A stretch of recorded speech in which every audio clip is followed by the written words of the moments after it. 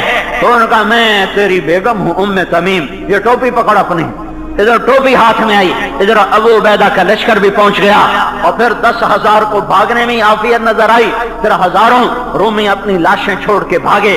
جب اللہ ساتھ ہوتا ہے تو مدد کے غیبی نظام چلتے ہیں، جب اللہ ساتھ چھوڑ دیتا ہے تو پھر بھائیو کوئی نہیں جو نصیب ہرا کر سکے، کوئی نہیں جو صبح بہار لائے۔ پھر خزاں مقدر ہوتا ہے، پھر مایوسیوں کے گھیرے ہوتے ہیں۔ ہمیں اجتماعی توبہ کی ضرورت ہے، ہمیں اجتماعی توبہ کی ضرورت ہے۔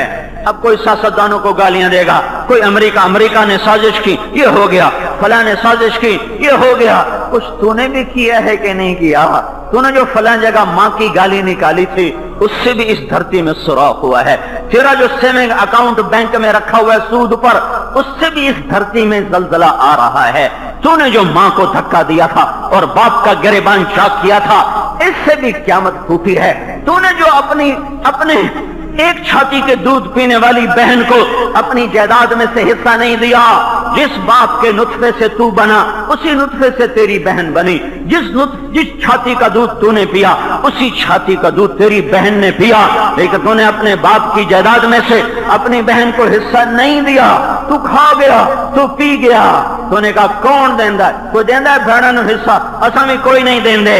ہاں اس سے بھی اس ملک کا نصیب ڈوبا ہے۔ مالدار زکات کے منکر ہو گئے، علماء کے قدم بادشاہوں کے ایوانوں کو اٹھنے لگے، اللہ کے سامنے ہاتھ پھیلانے کی بجائے مالداروں کے آگے ہاتھ پھیلانے شروع کر دیے۔ ماں کی نافرمانی، بیویوں کی غلامی، باپ کو دھکے دینا، دوست کو قریب کرنا، شراب کی محفلیں سجانا، موسیقی کی محفلیں سجانا، شراب کے اڈے چلانا، چاروں طرف بینک پکار کے اللہ سے جنگ کر رہے ہیں، کدھر سے مدد آئے؟ میرا اللہ کہتا ہے فَأَذَنُوا بِحَرْبٍ مِّنَ اللَّهِ وَرَسُولِهِ، یا سود چھوڑ دو یا میں اور میرا رسول تمہارے خلاف اعلان جنگ کرتے ہیں۔ جب اللہ سے جنگ لی اٹھنی ہوئی ہو، جب اللہ سے اٹھنی ہوئی ہو تو کون ہمارا نصیب ہرا کرے گا؟ میرے بھائیو اجتماعی توبہ کرو، اجتماعی توبہ کرو، اجتماعی توبہ کرو۔ سفینہ تب کنارے لگے گا جب توبہ ہوگی، جب ہر مسافر کو احساس ہوگا مجھے اس سفینے کو بچانا ہے۔